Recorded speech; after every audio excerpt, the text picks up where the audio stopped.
I'm an idiot. The DCEU is 10 years old, but sadly it feels more broken than ever. So how did we get here? Well, I think there's 3 rules that make a good movie franchise, and DC broke all of them. Starting off with the first, commit to the vision. In 2013, DC had just finished their stellar Dark Knight trilogy, and with the exception of some oversights, was actually coming off a high for the brand. So when they hired Zack Snyder to direct their Superman reboot, they still had a lot of brand loyalty. That's why, despite the critics bashing those first 2 films, they still did pretty well at the box office. At this point, DC still had a vision. Maybe it wasn't everyone's favorite, but they'd mapped out a plan. They even had 3 Justice League movies on the cards and were already setting it up. But they got scared and they dumped all that in favor of a reworked, mishmash job that bungled their first chance at a big superhero team-up. Do you bleed? The problem here is that DC couldn't commit to the vision, even when fans were still showing up. And this isn't about restoring the Snyderverse either, because even after they took a new direction post-Justice League, they couldn't even commit to that new vision.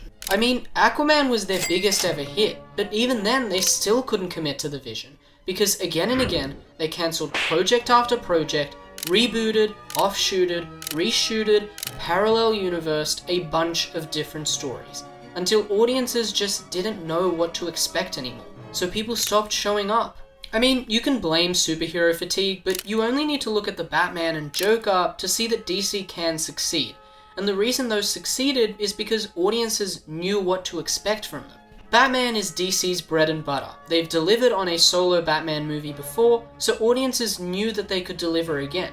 So if people liked some of the things they did, then surely DC would just listen to them, right? Well, that's where they broke rule number 2. Listen to the fans.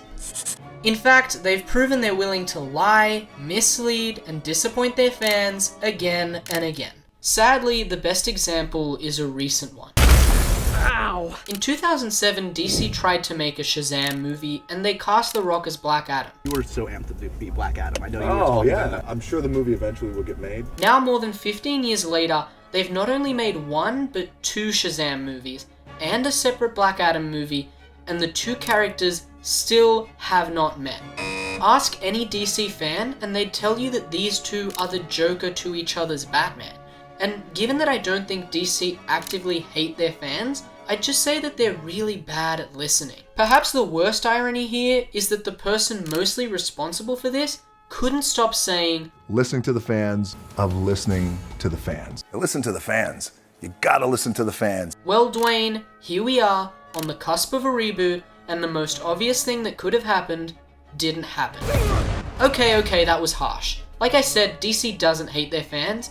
In fact, I think in some ways, they do a better job of pleasing their fans because they get one thing right most of the time, which is rule number 3, tell good stories. Okay, I lied. They didn't break this rule totally. The best part of most recent DC productions has been the stories. The Suicide Squad was amazing because of its great script. Zack Snyder's Justice League was epic because of its intricately woven tale. And so was the magical kid wonder of Shazam because of the emotional family story at the heart of it. But despite getting all of these right, they got one story hugely wrong. The story of DC's brand. They tell great stories, but their brand identity isn't tied together in any way.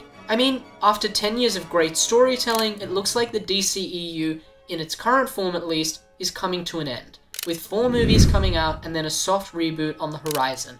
It might not even get a real conclusion. Sure, The Flash looks like a fantastic film and will serve as a love letter to the story's past, but then Aquaman 2 is just kind of there.